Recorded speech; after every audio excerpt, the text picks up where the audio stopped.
Bismillahirrahmanirrahim. Assalamualaikum warahmatullahi wabarakatuh.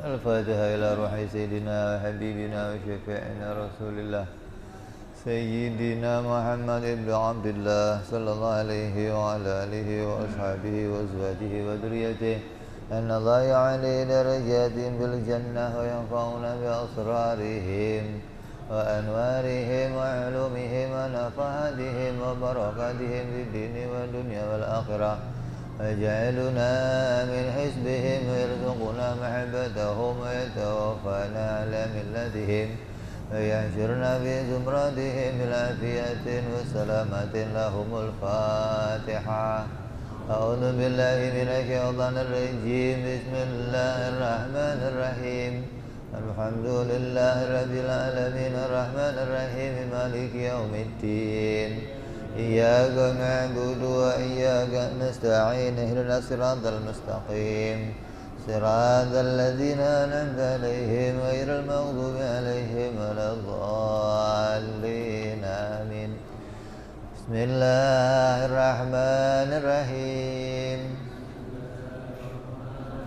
نويت تعلما وتعليما وتذكرا وتذكيرا ونفعا والانتفاعا والإفادة والاستفادة والحثا على التمسك بكتاب الله وسنة رسول الله صلى الله عليه وسلم ودعاء إلى الهدى والدلالة على الخير ابتغاء مرضاته وقربه وثوابه وحسن الخاتمة مع اللطف والعافية وصلاح العاقبة. Bismillahirrahmanirrahim. Alhamdulillahirabbil alamin. Salatu wassalamu ala asyrafil anbiya'i wal mursalin Sayyidina wa habibina wa syafi'ina wa maulana Muhammadin wa ala alihi wa sahbihi ajma'in. Amma ba'du. Qala musanniful kitab Habibul Imam al-Habib Utsman bin Abdullah bin Aqil bin Yahya rahimahullah wa nafa'ana bihi wa bi'ulumihi fid darain. Allahumma aftah qulubana futuhal arifin wa bihikmatika wa ansur alaina birahmatika ya arhamar rahimin.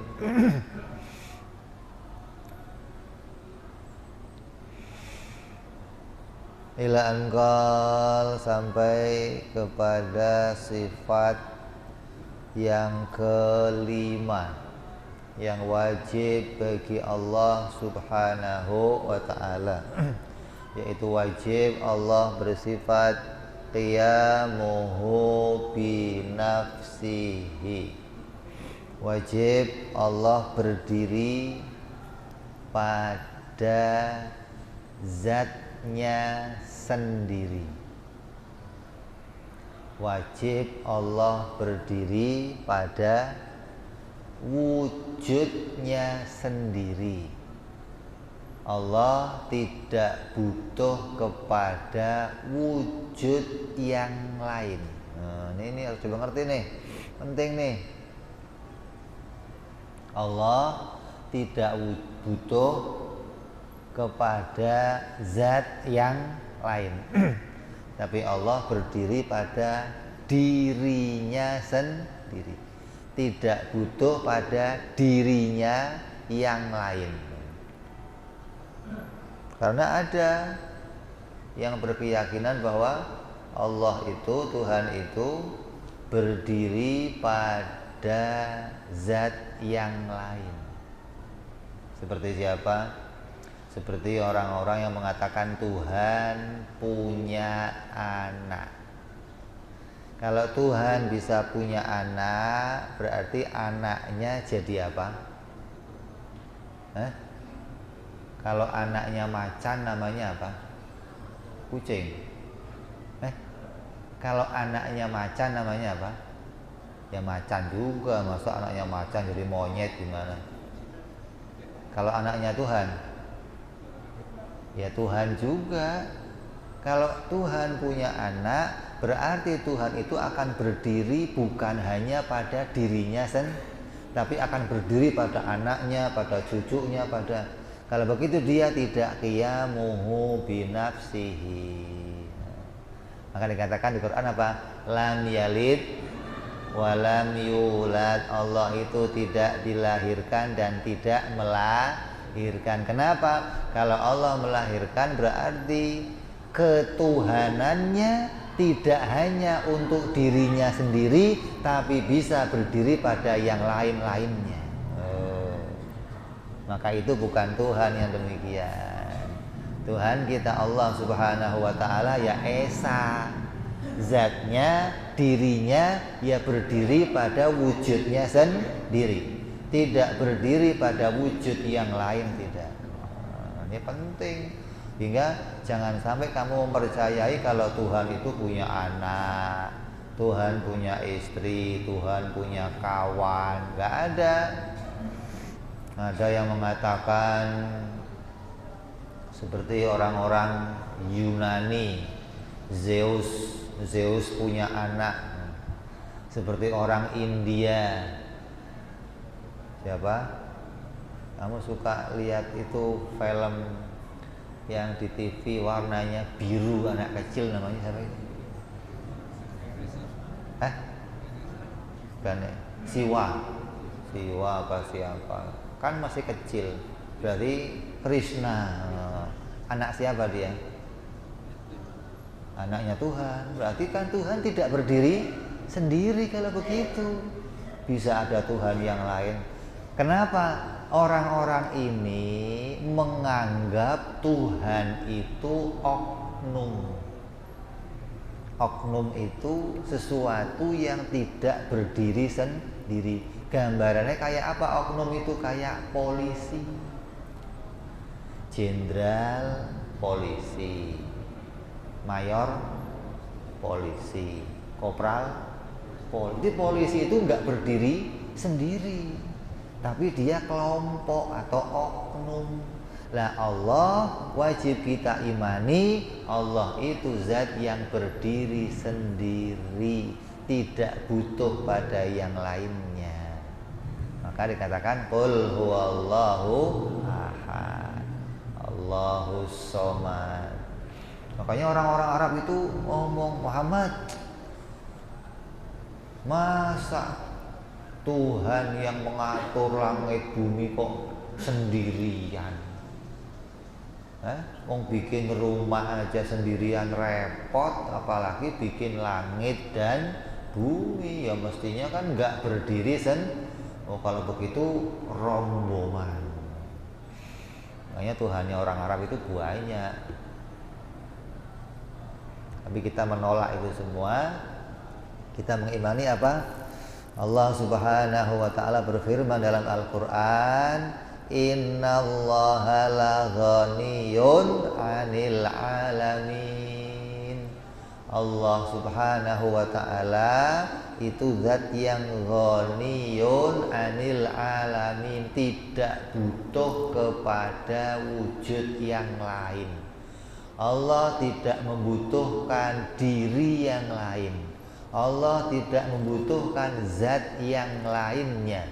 Allah berdiri pada zatnya sendiri, dirinya sendiri, pada wujudnya sendiri. Itu menunjukkan Allah Maha Kaya, tidak butuh kepada yang lain. Ini harus kita imani dengan sungguh-sungguh, karena kalau nggak demikian maka kita akan bisa mengimani Allah itu bisa saja punya anak. Yang mengimani seperti ini itu bukan orang-orang kayak kita. Ada orang alim, pengarang kitab, bahkan ahli fikih yang luar biasa, katakan namanya Ibnu Huzaimah atau yang lain saya lupa. Apa kata mereka?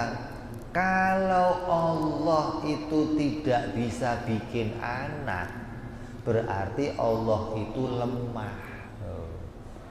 Jadi saking kuasanya Allah itu harus bisa bikin anak untuk dirinya sendiri.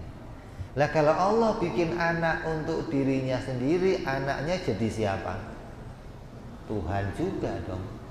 Kalau anaknya jadi Tuhan, berarti Tuhan itu enggak sendiri. Bisa ada pada dirinya Allah, bisa ada pada diri anaknya. Nanti anaknya punya cucu, cucunya punya cicit, jadilah perkampungan Tuhan. Gimana? Ada keluarga Tuhan segala. Ini pikiran yang seperti ini harus kita jauhkan dari pikiran kita. Makanya orang ahli fikih ngerti hukum-hukum tatanan sholat, tatanan puasa, tatanan haji, tatanan zakat, ngerti semua, tapi nggak belajar akidah, rusak. Jangan dikira kalau sudah ngerti fikih aman. Enggak, hati-hati. Ini akidah lebih penting dari segalanya. Kamu bisa jadi ahli fikih, kalau kamu nggak ngaji ini, maka akan terserempet pikiran kamu seperti pikirannya orang-orang di luar agama Islam.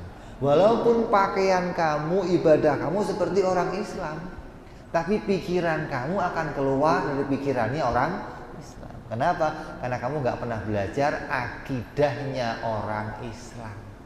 Di sini Utsman bin Yahya mengajarkan kepada kita bagaimana orang Islam harus berprinsip tentang Tuhannya, hingga dia tidak salah mengimani Allah Subhanahu wa ta'ala. Ya. Jadi sifat yang kelima ini wajib kita imani bahwa Allah Subhanahu wa ta'ala zat yang berdiri sendiri. Lah, yang tidak berdiri sendiri itu kayak apa contohnya? Yang tidak bisa berdiri sendiri itu contohnya kayak sifat. Karena diri kita ini, diri kita walaupun disebut satu, tersusun dari dua hal, zat dan sifat.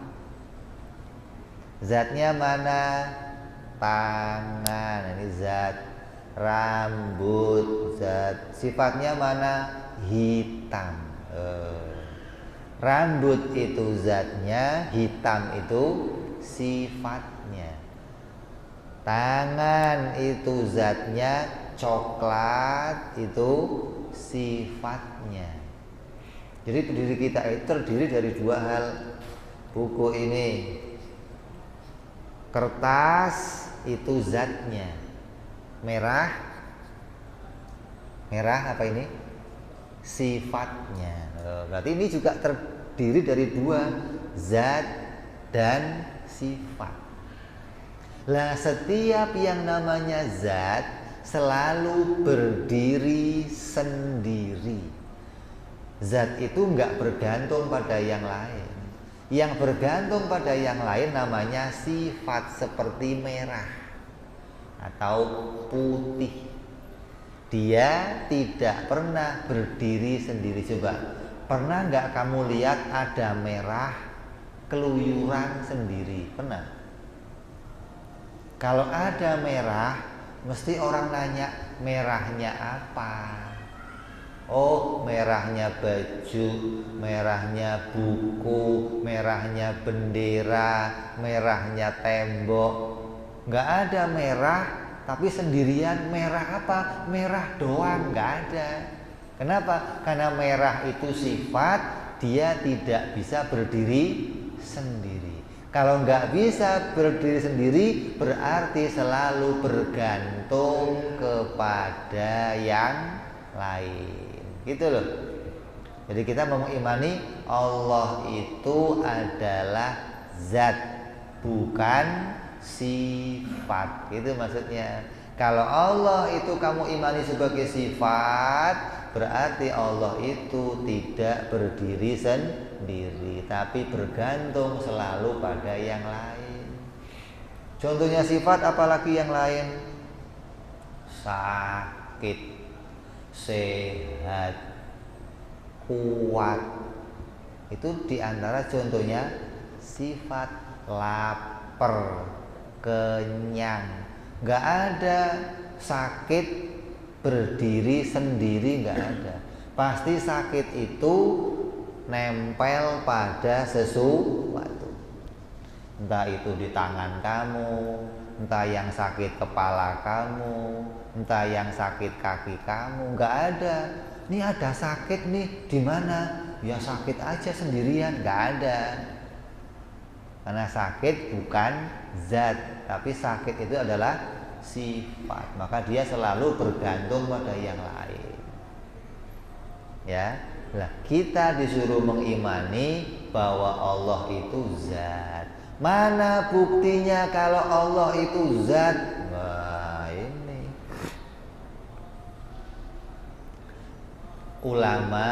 seorang ulama besar, dia mengatakan apa? Syekh Zakaria, dia mengatakan tafakkaru fi khalqillah wala tafakkaru fi zatillah. Oh, ini ada ulama besar, dia mengatakan Allah itu adalah zat. Berarti kita mengatakan Allah zat itu bukan bid'ah, bukan. Tapi ada ulama yang menjadi penuntun kita, mereka juga mengatakan kalau Allah itu adalah zat. Apa maknanya? Berpikirlah kamu tentang ciptaan Allah, jangan kamu berpikir tentang zatnya Allah. Artinya jangan kamu rekayasa zatnya Allah itu kayak apa. Apa zat padat, apa zat cair, apa zat gas, atau kayak ruh, atau kayak apa. Jangan dipikirkan. Kenapa? Karena akal manusia nggak akan sampai menjangkau zatnya Allah seperti apa. Kok bisa, Bib? Nggak ada contohnya. Ada contohnya? Kalau zat kita ada contohnya. Zat padat contohnya banyak, zat cair contohnya banyak, zat gas contohnya banyak. Tapi kalau zatnya Allah nggak ada contohnya, hingga kamu nggak usah berpikir seperti apa zatnya Allah. Yang diperintahkan kamu mengimani kalau Allah itu adalah zat. Apa sih zat itu? Apa sih zat itu? Secara takrif, secara definisi, menurut bahasa, zat itu ya unsur atau molekul. Itu zat secara bahasa. Nanti judulnya, kalau zat yang namanya molekul atau unsur atau partikel-partikel itu terdiri dari 3 macam. Ada zat padat, ada zat cair, ada zat gas. Itu bukan zat yang mau kita bicarakan di sini. Itu zat yang tampak pada dirinya makhluk. Tapi zatnya Allah tidak demikian. Zatnya Allah bukan zat padat, bukan zat cair, bukan zat gas. Terus apa yang mau kita mengerti dari zatnya Allah? Yang mau kita mengerti dari Allah itu zat adalah bahwa Allah itu berdiri sendiri. Zat menunjukkan dia berdiri sendiri, tidak butuh pada yang lain. Kalau yang butuh pada yang lain apa? Yang butuh pada yang lain namanya sifat. Karena keadaan itu adanya hanya 2, zat atau sifat. Ente melihat sesuatu, apa? kamu tunjuk, yang bisa kamu tunjuk itu pasti zatnya. Plastik. Kalau kotak, sifatnya. Putih, sifatnya. Kalau plastik, zatnya. Jadi sesuatu itu terdiri dari dua hal, zat dan sifat. Maka akal kita mengenali Allah juga demikian. Allah itu adalah zat yang bersifat. Makanya kita suruh menghafalkan sifat 20. Wujud, qidam, baqa, mukhalafah, qiyamuhu binafsihi sampai mutakaliman. Itu apa namanya? Sifat-sifat Allah. Sifat itu berdiri di mana? Sifat-sifat itu berdiri pada zatnya Allah. Kayak apa zatnya Allah? Jangan dipikirin. Wajib diimani kalau Allah itu adalah zat. Apa buktinya kalau Allah zat? Karena pada dirinya Allah terdapat sifat. Mana sifatnya? Berkuasa, berkehendak, berilmu, berbicara, melihat, mendengar. Itu namanya apa? Sifat. Ente bisa mendengar nggak? Bisa. Bisa melihat? Melihat itu menjadi sifat untuk kita. Nggak mungkin ada melihat tapi kok sendirian tanpa ada wujudnya, nggak mungkin. Kalau ada sifat melihat mesti ditanya siapa yang melihat. Oh, yang melihat si Anu, si A melihat ini, si B melihat ini. Menunjukkan melihat itu adalah sifatnya. Nah, Allah juga melihat. Di Quran dikatakan wa huwas samiul basir. Allah itu zat yang mendengar dan melihat. Kalau begitu Allah bersifat. Kalau dia bersifat berarti dia juga adalah zat. Tapi zatnya Allah berbeda dengan zatnya kita. Sudah kita omong pada sifat yang kemarin. Namanya sifat apa? Kemarin kita bahas apa?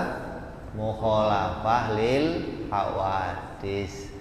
Dalam sifat mukhalafah kita membahas 3 hal. Apa? Zatnya Allah berbeda dengan zatnya kita. Sifatnya Allah berbeda dengan sifat kita. Perbuatan Allah berbeda dengan perbuatan kita. Itu yang kita bahas dalam mukhalafah lil hawadis. Jadi kalau sekarang kita sudah bicara zat, kamu sudah nggak lagi menyamakan antara zatnya Allah dan zatnya makhluk. Kenapa? Karena zatnya makhluk itu namanya benda. Apa? Benda. Benda itu yang seperti apa? Benda itu sesuatu yang bertempat. Entah itu tempatnya di atas, di bawah, di kanan, di kiri, di depan, di belakang. Pasti kalau yang namanya benda itu ada tempatnya. Menunjukkan benda itu selalu membutuhkan sesuatu yang lain, yaitu tempat. Sedangkan Allah katakan apa? Allah itu ghaniyun 'anil alamin. Allah itu adalah zat yang tidak butuh kepada segala sesuatu. Menunjukkan Allah juga tidak butuh pada tempat. Kalau Allah nggak butuh pada tempat, berarti zatnya Allah bukan seperti zatnya benda.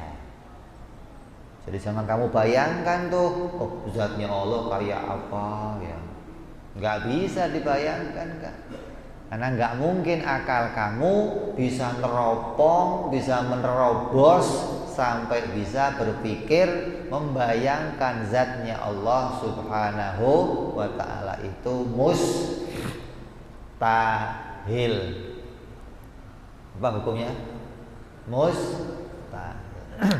Jadi yang bisa kita bayangkan, yang bisa kita pikir adalah zatnya kita sendiri.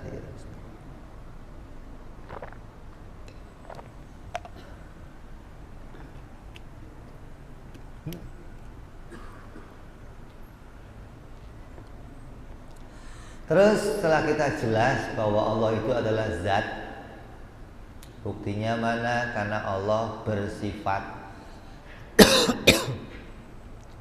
Terus buktinya kalau Allah itu adalah zat yang qiyamuhu binafsih, tidak butuh pada yang lainnya. Habib Utsman mengajarkan kita caranya berpikir dengan sangat ringan. Berpikir dengan mudah, jangan yang ruwet-ruwet, jangan. Gimana caranya? Kata beliau dikatakan, caranya membuat sebuah perumpamaan atau pengandaian. Caranya begini, seperti apabila. Kata-kata apabila itu menunjukkan perumpamaan.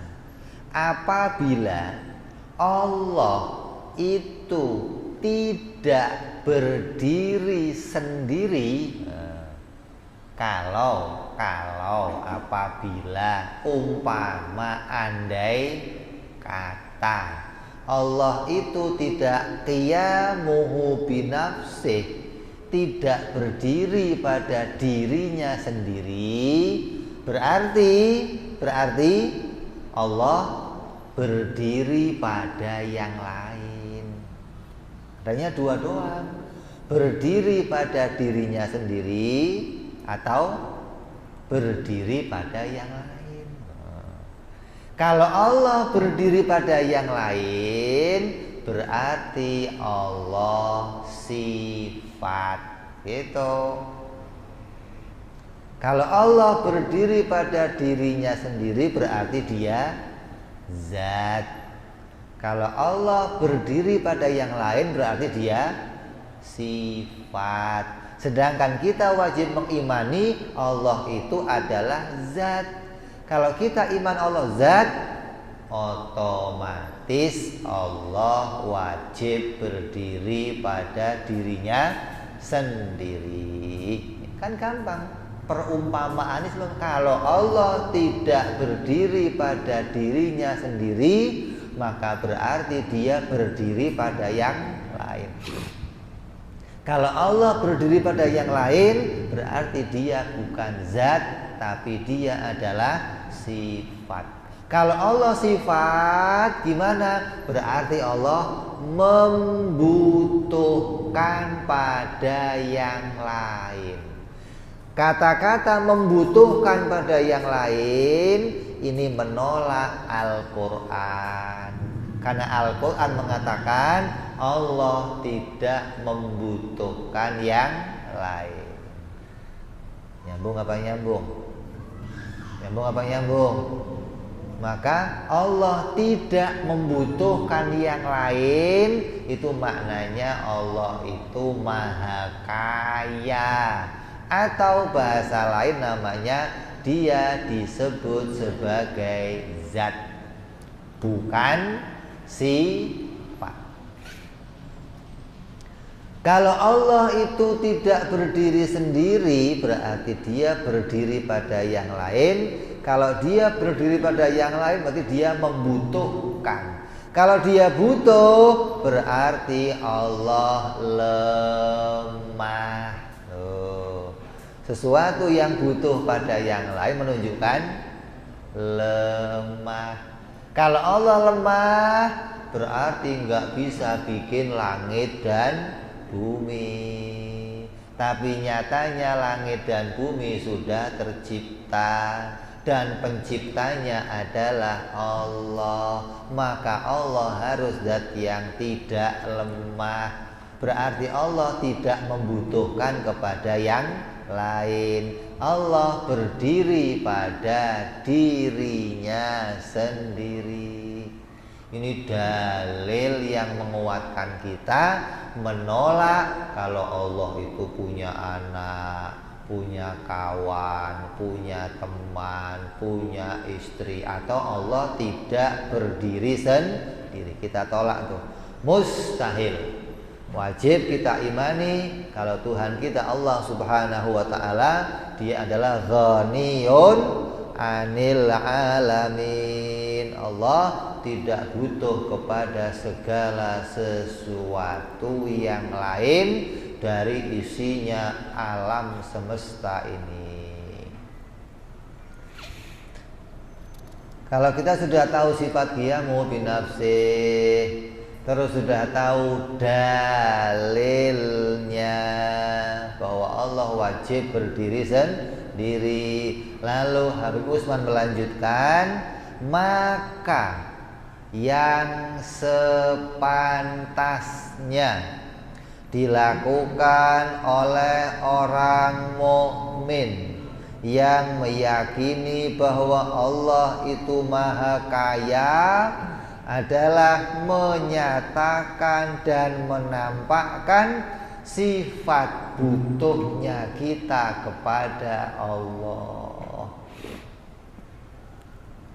Kalau kamu sudah mengimani Allah itu Maha Kaya, tidak butuh pada yang lain, Dia berdiri pada dirinya sendiri, maka kita yang mengimani sifat itu hendaknya menampakkan sifat butuh kita kepada Allah.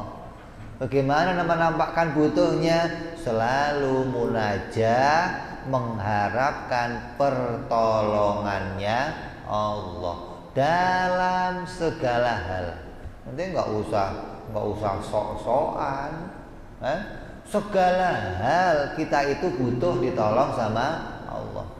Hingga yang paling kecil kita pun butuh ditolong oleh Allah, apalagi pada hal-hal yang besar. Yang paling kecil apa? Sendal kita copot, putus, sendal copot, itu kita butuhnya kepada Allah Subhanahu wa ta'ala. Kita mengadunya kepada Allah Subhanahu wa ta'ala. Ya Allah, sendal saya copot ya Allah. Ini menunjukkan Allah dibutuhkan oleh segalanya, semuanya. Dan Allah mengurus segala sesuatu, apalagi yang gede kayak surga. Ya Allah, masukkan saya ke surga ya Allah. Ya Allah, selamatkan saya dari api neraka ya Allah. Itu kita minta kepada Allah. Itu namanya Malik, zat yang tidak butuh pada yang lain, zat yang merajai segala sesuatu. Kamu nggak bisa melakukan ini kepada yang lain, nggak bisa. Ente butuh bantuan, ente mau minta pertolongan, umpamanya sama lurah atau sama Pak Presiden. Kira-kira kalau sendal jepit kamu putus, terus kamu ngadu sama Pak Lurah, diurusin nggak kira-kira? Assalamualaikum Pak Lurah, mau minta tolong Pak Lurah, sendal jepit saya putus. Pak Lurah bingung lah, urusannya apa sama gua? Menunjukkan bahwa Allah itu mengurus segala sesuatu kebutuhan kita. Mana? Allah katakan qul huwallahu, terus Allahus Somad. Yang namanya As-Somad itu zat yang mengurus kebutuhan segalanya. Lah kita yang tahu Allah itu zat yang berdiri sendiri, tidak butuh pada yang lain, kita tampakkanlah butuhnya kita kepada Allah Subhanahu wa ta'ala. hingga jalan kita, gerak kita, duduk kita, sehat kita, sakit kita, semua masalah kita kembalikan ya Allah, kasih jalan keluar ya Allah, berikan kemudahan ya Allah, maka diurus semua oleh Allah. Bukan hanya masalah yang kecil-kecil, yang gede-gede kecil. Perut saya sakit ya Allah, kok keluarnya keras, mudah-mudahan dilembekin ya Allah. Begitu aja minta sama Allah. Yang lembek ya Allah tolong dikerasin ya Allah. Mintanya sama yang keras minta dilembekin, yang lembek minta dikerasin. Kenapa? Kamu nggak bisa mengeraskan sendiri atau melembekkan sendiri. Nyambung apa nyambung? Jadi setelah kita tahu sifat Allah, bahwa Allah berdiri sendiri, maknanya Allah adalah zat, bukan sifat. Kalau Allah sifat berarti Allah membutuhkan yang lain, maka mustahil Allah punya sifat butuh. Karena Quran mengatakan Allah tidak butuh pada segala sesuatu. Setelah kita tahu sifat Allah, tahu pula dalilnya, maka tinggal bagaimana mempraktekkan, mengimani Allah Tuhan yang Maha Kaya, tidak butuh kepada yang lain. Hendaknya kita senantiasa menyandarkan kebutuhan kita kepada Allah Subhanahu wa ta'ala. Walaupun di mulut kita ngomong sama orang nih, ngomong sama orang, tapi hati kita berharap Allah yang menolongnya, mendatangkan pertolongan. Kamu ngomong sama Pak RT, Pak RT, tolong dong bikinin KTP, minta tolong sama Pak RT. Tapi hakikat setelah jadi itu ditolong oleh Allah Subhanahu wa ta'ala. Kamu minta tolong sama orang, bro, pinjemin gua duit dong, tolong dong, kasih duit. Itu hakikatnya Allah yang mendatangkannya. Ente ngomong, bro, pinjem motornya dong, tolong. Allah yang memudahkannya. Jadi semua yang datang kepada kamu pada hakikatnya itu didatangkan oleh Allah Subhanahu wa ta'ala. Ini menyatakan bahwa kita senantiasa berharap butuh ditolong oleh Allah. Adapun Allah berhak mendatangkan pertolongannya siapa saja yang Allah kehendaki. Yang adzan udah. Kita udah masuk Isya, kita dengar adzan Isya sebentar. Fadhal.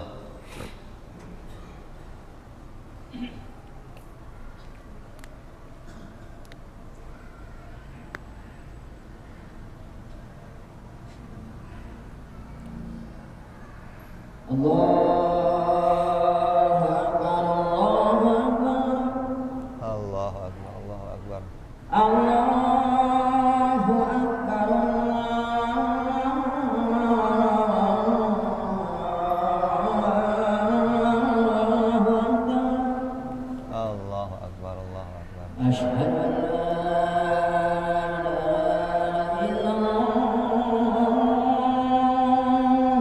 Asyhadu an la ilaha illallah. Asyhadu an la ilaha illallah. Asyhadu an la ilaha illallah. Asyhadu anna Muhammadar Rasulullah. Wa bi habibi radhiyallahu. Asyhadu anna Muhammadar hayya 'alal falah.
والصلاة القائمة آت سيدنا محمد الوسيلة والفضيلة والشرف والدرجة العالية الرفيعة وبده المقام المحمود الذي وأدى يا أرحم الراحمين.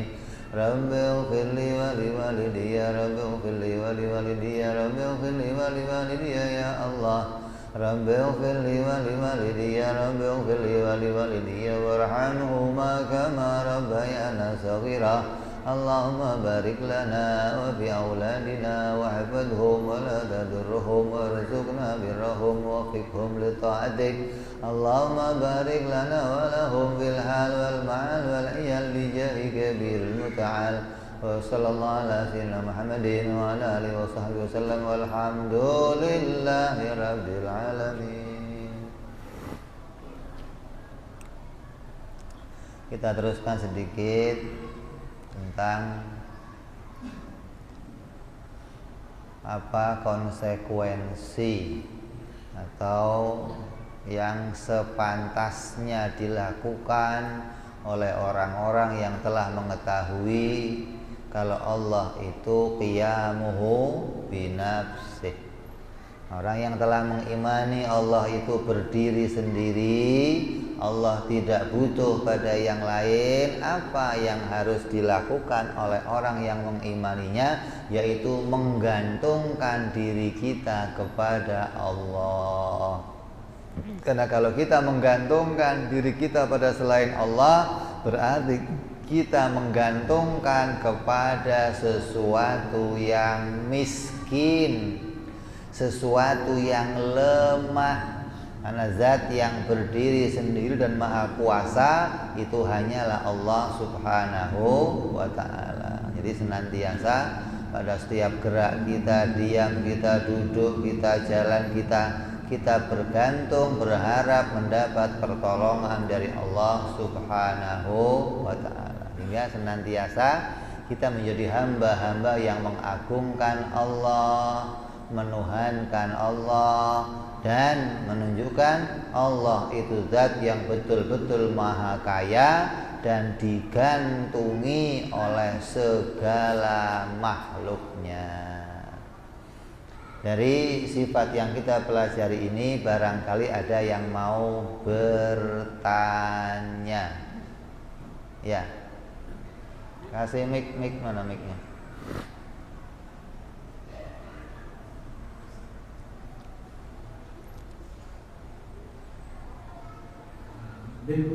Assalamualaikum warahmatullahi wabarakatuh. Waalaikumsalam warahmatullahi wabarakatuh. Jadi Beb, saya pengen bertanya, ada dua pertanyaan yang masih mengganjal dalam pikiran saya. Yang ke satu, pas waktu Nabi di Syidratul Muntaha sama Nabi Musa itu berkalam, mengerti dengan hatinya Nabi atau dengan akalnya Nabi atau kedua-duanya dia bisa paham. Ini berkalam, tentang berkalam. Yang kedua itu tentang Allah qiyamuhu binafsi. Allah berdiri pada zatnya sendiri. Di sini lam yalid wa lam yulad itu pengertiannya gimana? Tentang Allah tidak beranak dan tidak diperanakan, matahari, batu gitu kan, tidak beranak dan tidak diperanakan. Terima kasih dulu. Ya. Allah berdiri pada dirinya sendiri, digambarkan bahwa Allah itu tidak diperanakkan. Allah tidak beranak. Maknanya kalau Allah beranak berarti sifat Tuhan itu tidak pada dirinya sendiri, tapi bisa berdiri pada yang lain. Kita manusia punya anak kita apa? Manusia. Berarti manusia itu enggak berdiri sendiri. Bukan hanya pada Nabi Adam saja, anaknya Nabi Adam ya manusia, cucunya Nabi Adam ya manusia. Berarti kemanusiaan itu tidak berdiri pada dirinya Nabi Adam sendiri. Kalau ketuhanannya Allah, Allah sebagai Tuhan, Tuhan itu berdiri pada dirinya sendiri, tidak ada pada dirinya yang lain. Maka nggak ada anaknya, nggak ada bapaknya, nggak ada kakeknya. Kenapa? Karena kalau ada itu semua berarti Allah tidak berdiri. Ketuhanannya Allah tidak berdiri pada dirinya sendiri. Maka itu mustahil akan sama zatnya Allah dengan yang lain, akan sama sifat Allah dengan yang lain. Sedangkan Quran mengatakan Allah itu wajib mukhalafah lil hawadis, wajib berbeda dengan makhluknya. Kalau makhluknya keadaannya tidak berdiri sendiri, maka Allah tidak sama dengan keadaan makhluknya. Nyambung. Yang kedua, kalam. Allah memberikan kalamnya kepada hambanya dengan berbagai macam cara. Allah bisa menurunkan wahyu kepada nabinya melalui malaikat Jibril.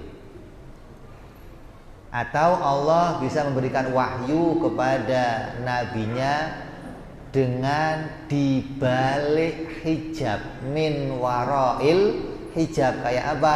Seperti Allah dengan Nabi Musa alaihi salam. Allah nggak jumpa dengan Nabi Musa, tapi Nabi Musa mendapat wahyu dari Allah dan tidak melalui malaikat Jibril. Ada lagi Allah memberikan wahyu kepada hambanya langsung dijumpakan kepada dirinya seperti Nabi kita Muhammad sallallahu alaihi wasallam. Jadi Allah bisa ngasih wahyu dengan jalan yang macam-macam. Bisa lewat malaikat, bisa min warail hijab namanya. Kayak kamu di belakang pintu nyuruh anak kamu di luar pintu, nah ambilin bapak air dong. Anak kamu tahu tuh, oh bapak yang nyuruh nih, walaupun nggak ngelihat bapaknya. Itu namanya min warail hijab. Allah memberikan wahyu dari belakang hijab. Ketika Nabi Musa mendapat wahyu dari Allah, itu Nabi Musa melihat apa? Api. Ada api, nggak nempel di bawah, nggak nempel di apa-apa, tapi ngambang aja apinya. Dan apinya bicara, Musa, ana rabbuka, Musa, saya Tuhanmu. Berarti bicara min warail hijab namanya. Beda lagi dengan Nabi Muhammad, langsung dijumpakan Allah ke Sidratul Muntaha, ditaruh di tempat yang mulia dan diperlihatkan kepada dirinya Allah, dan Allah langsung menjadikan kalamnya kepada Allah. Lalu mereka paham dengan apa? Ya dengan hatinya, ya dengan akalnya. Kalau paham ya sempurna namanya. Hatinya ya paham, akalnya ya memahami apa yang berupa wahyu yang disampaikan oleh Allah Subhanahu wa ta'ala. Lah, informasi yang Allah sampaikan melalui warail hijab, melalui api tadi, ini diketahui oleh iblis. Iblis itu juga baca Quran.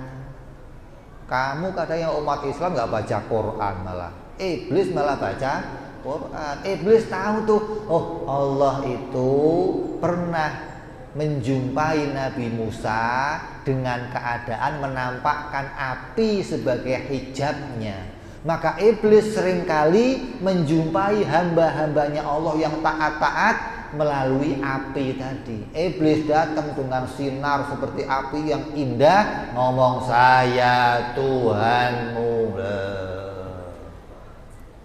Pas datangnya ke Syekh Abdul Qadir Jailani radhiyallahu an, Sultanul Aulia. Ketika Syekh Abdul Qadir lihat iblis ngomong saya Tuhanmu, diambil sendal, dilempar, minggat kamu bajingan. Apa kata iblis? Abdul Qadir, orang yang kayak kamu 70 orang sudah aku tundukkan. Coba. Ini jangan macam-macam ente boleh ahli zikir, boleh ahli wirid, boleh ahli puasa, boleh ahli sholat, boleh ahli sedekah. Kalau ente nggak ahli akidah, ente terancam seperti iblis yang tadi menggoda orang-orang yang seperti Syekh Abdul Qadir Jailani radhiyallahu anhu.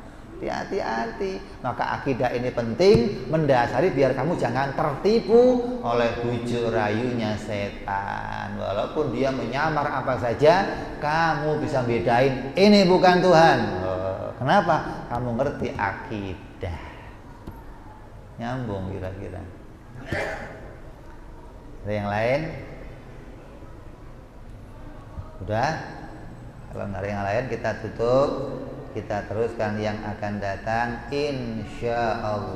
Wallahu a'lam bissawab. Wa ila hadratin nabi. Al-Fatihah. A'udzu billahi minasyaitonir rajim. Bismillahirrahmanirrahim. Alhamdulillahirabbil alamin arrahmanir rahim maliki yaumiddin. Iyyaka na'budu wa iyyaka nasta'in. Ihdinas siratal mustaqim. صراط الذين أنعمت عليهم غير المغضوب عليهم ولا الضالين آمين. يا رب أنت ربنا بأنت ربنا وأننا أشرفنا على الأرض أشرفنا فتوب علينا توبة تغسل كل حوبة وآمن رواتي واغفر لوالدينا ربي ومولنا الآل والإخوان وسائر الإلان وكل ذي محبة أو جيرة أو صحبة والمسلمين أجمع آمين ربي اسمع فضلا منا بالمصطفى رسولي نظى بكل سولي صلى وسلم ربي علي عند الحج وآله وصحبه عدد تنصي صحبي والحمد لله في الباب والتناهي